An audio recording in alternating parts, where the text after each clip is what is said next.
questions that deal with finances, and I'll read them both, but they really are tied together. How will you solve the financial problem of the jail? And how will you turn the jail into something that will make the county some money? Fair questions. I'm going to stand up because I do my best work on my feet. First of all, I think most of you already know that the jail initially was put in place to be a money maker. Now, keep in mind that's changed since the inception of the jail expansion. Initially, they said a money maker. Now the opposition is saying, oh, it's paying for itself. Well, I'm here to tell you, first of all, that neither one of those is happening. The jail is not paying for itself, and even if it were, what happened to the jail being a money maker? If the jail is just breaking even, then did we not do it for the wrong reason? If the jail is just breaking even, then we did it for Cook County and for the feds. Where's our profit line? Where's our profit margin? Okay, so first of all, I'm going to tell you that the jail's not making money, and doesn't look like there's any prospects of it making money with the present people in charge. That's all I'm saying.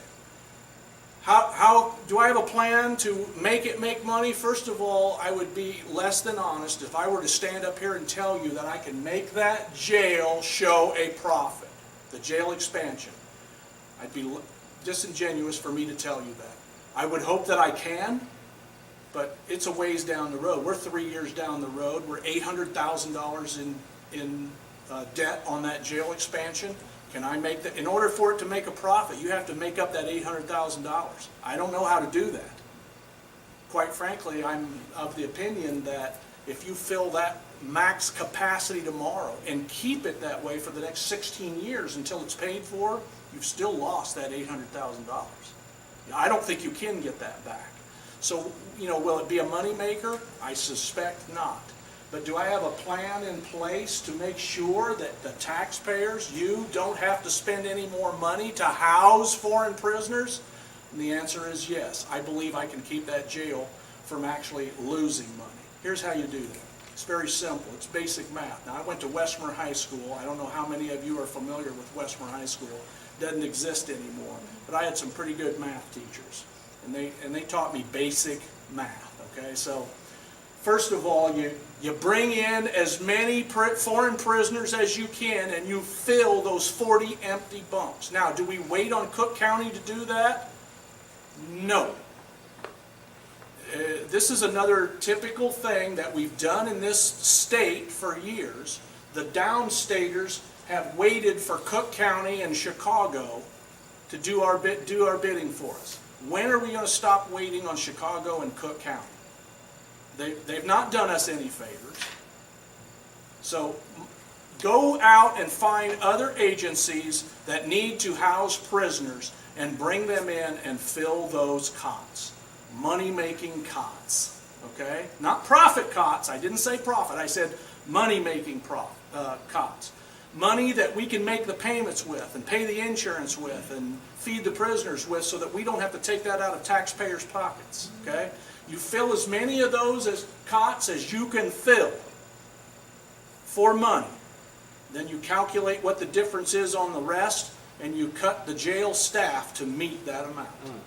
That's very simple. When you hire 4 additional people to man a jail that you don't have prisoners in there to pay for.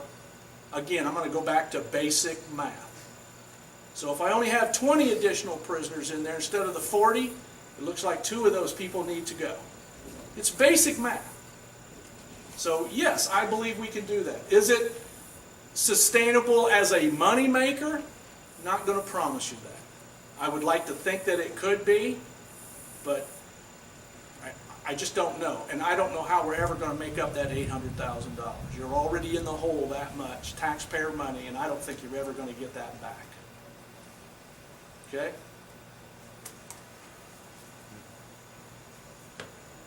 Next question. How will you improve law enforcement coverage in the area? Now, I've had people ask me as I'm out campaigning, well, are you going to get rid of people? Are you going to balance the budget off of, laying people off? Or are you going to get rid of some deputies? And I think, no. I've analyzed it. I've crunched the numbers, crunched the population. I've compared it to other surrounding counties and other counties who have a like population to us. And their citizen to deputy ratio is about the same as ours. So, I mean, are we spending more money in the sheriff's office than other counties are doing? I wouldn't say excessively, no.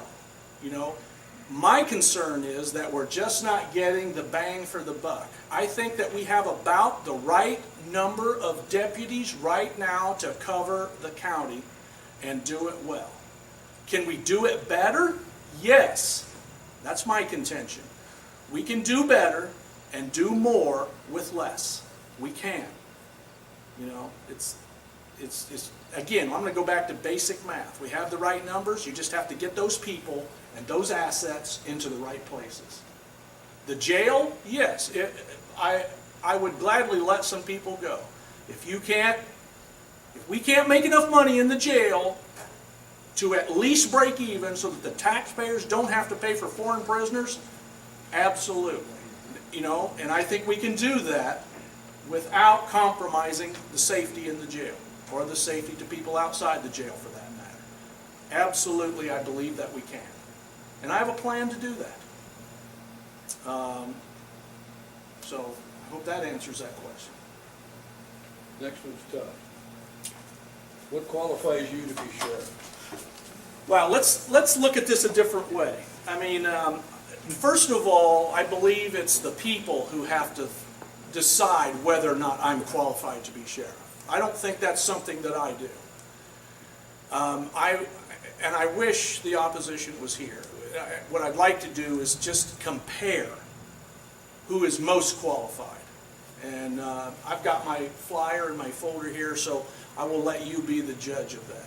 I don't believe that any of the other two candidates, and this is not a slam, I like both of these guys. They're both friends of mine. I like them. They're nice guys. This is simply a question of qualifications and, who's going to do the job the best? And like I said, I'm going to let the voters do that. But 22 years in the United States Army, so there I would say, not necessarily the number of years, and thank you for your service, by the way, and fighter pilot Don over there too. I appreciate that. Thank you. So I would say I've taken men into battle, accomplished the mission, and brought them back alive. Have either one of my two opponents done that? I'm the only service member candidate running. Okay? Now, it's not that I'm saying that they haven't made some sacrifices.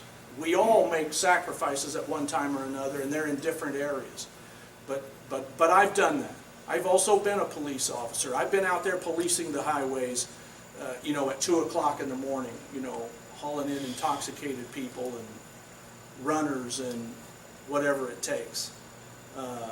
So right there is something that's above and beyond what the other two candidates have done. And like I said, this is no slam to the other two candidates. I like the guys. I just don't think that they have the level of experience that I have. And quite frankly, neither one of them have ever been in charge of anybody. We have one that's been a police officer. As far as I know, he's done a good job. I've never heard anything bad about him, and that's great. Love that. Like I said, I've taken men into battle, accomplished the mission, and brought them back alive. I don't want to toot my own horn too much, but been decorated for it. So I know how to lead people. And I don't understand how somebody that's never led people is going to walk into an organization like this and evaluate other people in their organization when they don't know what their job is or what they've done. I don't understand that. Maybe they can. More power to them if they can. But I think basic qualifications and credentials, if anybody reads my sheet and does a comparative study, and if we're going to vote like that, then I don't think there's any doubt about who you'd vote for. Okay? anything else you'd like to add? I do want to thank the Watermark women for putting this on. I am, and it's great. I like to thank all the people that came to watch this tonight and participate in some cases. And I think it's great, it's admirable of you to come in and be genuinely concerned. You are genuinely concerned, or you wouldn't take your free time and be here. You're genuinely concerned about what's going on in this county. And most people should understand that the people sitting up here and the people that didn't show, whoever gets voted into office are the people who are going to affect your lives every single day with the decisions that they make. I wish that more people were interested in coming to a forum like this and hear and what people, how they intend to do their job so that they can make a valid evaluation on who they should check the box for. I wish more people were interested in that. Unfortunately, we have a very small crowd, but I commend the people who are here. I thank you for coming and being interested in what's going on in your county. I appreciate that. George, would you give us a brief bio, just a short biography? Wow, you want me to? I just said I was going to toot my horn, and now you're going to make me. You don't have to toot, but you can tell us where you live and where you were born, and some basic information. Start tooting. All right, I'm a Westmer. Well, let's go back. We'll go back further than that. You want to know where I was born? Yes, I was born in the old Aledo Hospital, which is now an apartment building. Okay, I don't want to tell you when, because then you might realize that I'm older than people think that I am. But I was born in Aledo, lived in the southern part of the county, around the Keysburg, Seton area. That's where I was raised, on a farm, a pig farm, honorable profession. Raised on a pig farm and milked cows when I was 10 years old, and by hand, not with a milking machine. We did it the hard way.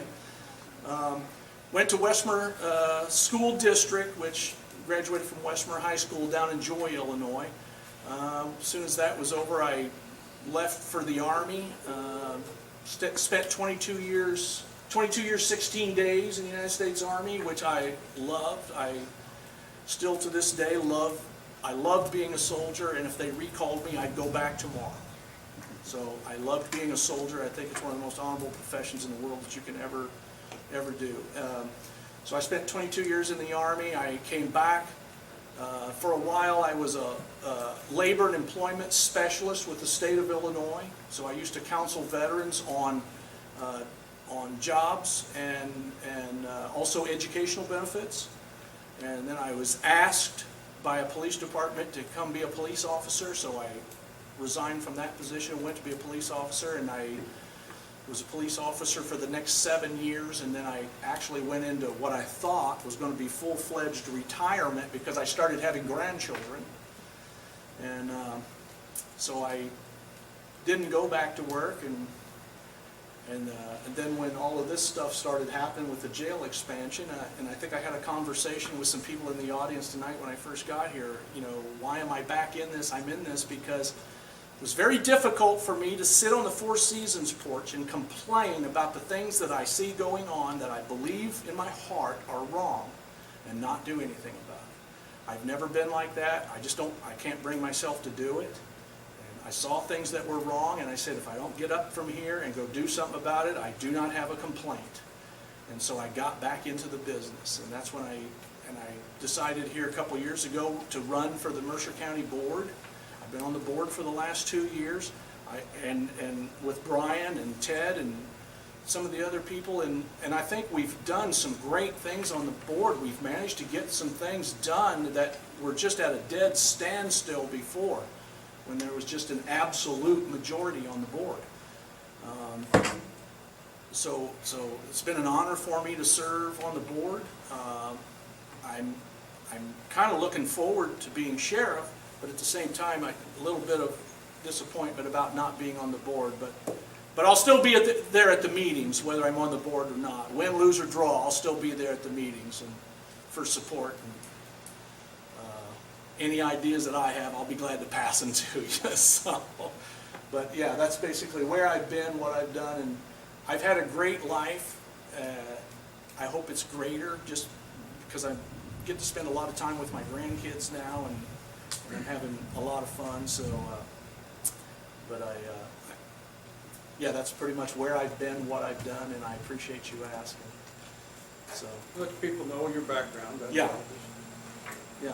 And if you were elected, you would have to resign from the board. Is Yeah, that mine was a 2-year term, so my Oh, you're term up. is up Okay. on 1 December of this year anyway. Okay, so win, lose, or draw, I won't be on the board anyway.